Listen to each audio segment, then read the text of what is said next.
Hey guys, I'm Kate, welcome back to my channel, and today instead of a NaNoWrimo vlog, I'm gonna do a chatty video while also painting my nails because as you can see, they're struggling a little.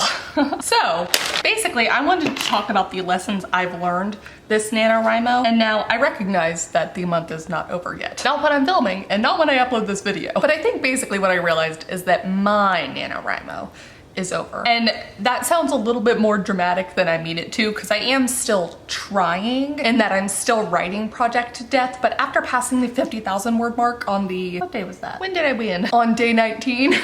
I basically just don't have it in me to continue to push at the same rate for the additional now 30-ish thousand words I would need in order to hit my personal goal, because my personal goal was always to have a completed first draft, right? And knowing my own personal skill set, I cannot push an additional 30,000 words of first draft, readable first draft, like a decent first draft worth of quality in the span of a few days. It's not gonna happen. I might be able to get 30,000 words of zero drafting done in a few days, but not first drafting. I'm gonna have to get another cotton ball. In fully accepting that this is true for me, I can now reflect back on this past NaNoWrimo and I bring to you 4 lessons that I have learned, or potentially relearned. Oh, you can see a little puppy foot now. So basically the first lesson is that having a goal bigger than the NaNoWrimo goal puts a little bit of a dent on the excitement of passing the 50,000, but I think should help with the NaNoWrimo hangover. For those of you who have not heard me talk about the NaNoWrimo hangover before, it's just that weird phenomenon and that once November 30th passes, you just kind of stop writing, or your productivity on the writing goes so far down. And I've had times, and I'll talk about this in another lesson, that I haven't gotten back into the writing swing of things after NaNoWrimo until like mid-January, and I hate it. So anyways, I have been trying over the past few years to avoid the hangover, and I think this might help. I think having a bigger goal does help. But even though I was very happy to pass the 50,000 and get to upload it on the NaNoWrimo website and get the banner and the badge and all of this stuff, that it didn't continue. That excitement didn't really push me through in the same way. My pride wasn't there on day 20 and day 21, the same way it's been in years past when I've won. And I do always give the advice to have a goal separate from the NaNoWrimo goal. It doesn't always have to be a number goal. In fact, usually I recommend not having a number goal, but since my non-number NaNoWrimo goal, say that 5 times fast, was a completed first draft, it then meant that I was shooting for higher than the 50,000. So is there some secret to this? I don't know. Is this worth it? I also don't know, but I do think it's gonna help with the hangover. I have been writing in project death, not at the 2,500 word rate that I, needed to throughout the month to potentially hit the goal, but at a slightly slower rate, 1,000, 1,500 words a day. That's been steady. So I think it should continue into December, and I don't feel like I'm gonna have a problem at all, actually. Pros and cons, I guess. There's pluses and minuses to that. Lesson number 2 that I learned. Daily vlogs are hard. This was my 3rd year in a row doing daily vlogs. But this year, I think something about the focus on the vlog rather than just having a video up every day, because there is a difference there, is what just wore me down. So I did black earlier. I think I'm gonna go with my purple. Maybe I'll do a purple and I'll throw in a blue.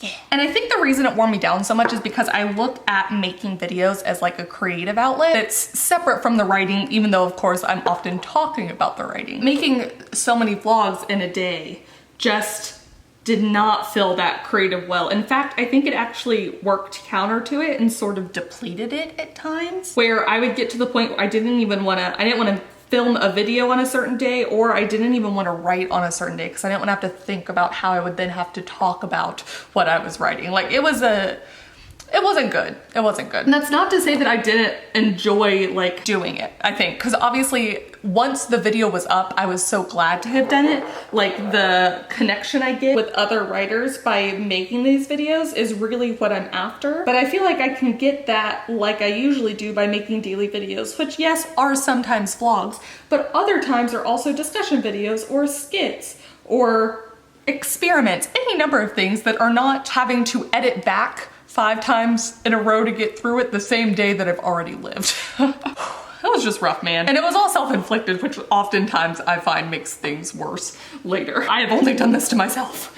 No one else is making me do this. So the lesson for me here, I guess, was that I do like vlogs.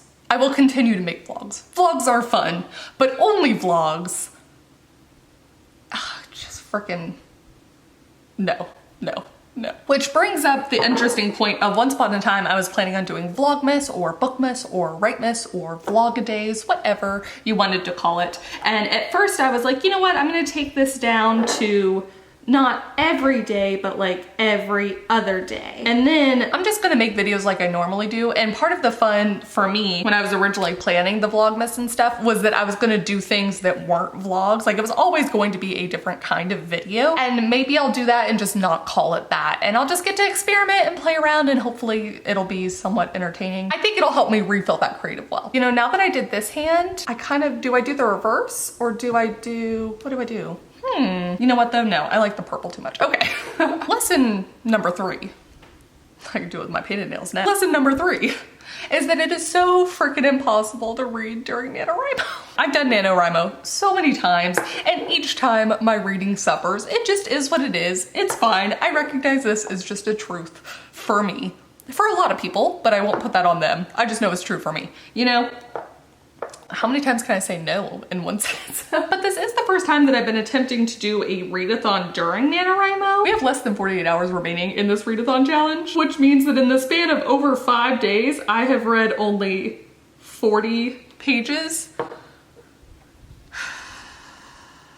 So 40 pages for the readathon, and then I'd attempted to finish The Death of Mrs. Westaway before I finally just gave up because I realized it wasn't for me. Another good realization, but you know, still not a completed book. So that means unless some miracle happens, I am going to try and sprint for it on today, Saturday, and tomorrow, Sunday, but probably no books read or completed during November. It's just so sad. Also, I messed up that nail. That's also sad. Now, the 4th and final lesson has actually been the biggest lesson for me, and it's something that I can't tell how much it contributes to the other lessons, but NaNoWrimo is just, it's different for me now. Now that I write full-time, everything's so different because NaNoWrimo for the longest time for me has been this like chaotic creative month where I made an extra push to do something that I've always loved but wasn't always able to make time for. In my mind, every year, November was my writing month and I would write throughout the rest of the year, but nothing like NaNoWrimo, nothing like November. And there was something so wonderful about that. There was something so magical about that. But now I write full time and that element of the magic is just gone. And there's still something incredible about having so many other writers come together. Even as involved as I am within AuthorTube, that's not something I get. NaNoWrimo and the camps are a different level to things and that's still incredible. But my personal like gusto something is just not the same for November. And I think this is added into the problem because it's hard to write more in November than I already do. And actually that attempt to often write more either sidelines projects that I already had going on or gives me that kind of post-NaNo hangover, which is now actually a problem because I make my living by writing. So it's not conducive to my life in the way that it once was. And actually, I think treating it like the NaNoWrimo I've always known has been kind of a hindrance for me, especially this November, but probably last November as well, just because I've gotten more work. So yeah, I don't know. I feel in some ways a lot of these are more realizations potentially than like actionable lessons. Like I don't know now what I'm gonna do next NaNoWrimo having realized this. It's gonna be interesting. It's gonna be fun to see. And I think I just need to accept that my relationship with this time of the year is changing. And that's okay. It's just like how different holidays change for you when you're a kid versus when you're an adult. Halloween is my favorite holiday, and no matter what, there's always gonna be a magic to it, but it's definitely a different holiday now than it was when I was 10 and living in Vegas and we got the frickin' next day off for Nevada Day, and then it was just like staying out as late as you wanted and trick-or-treating and all this stuff. Like it just changes a little bit, and that's fine. And I still love it. So I think I just need to be willing to accept that NaNoWrimo and the camps are gonna change for me, but I can still love them and cherish that time with other writers. Yeah? Yeah.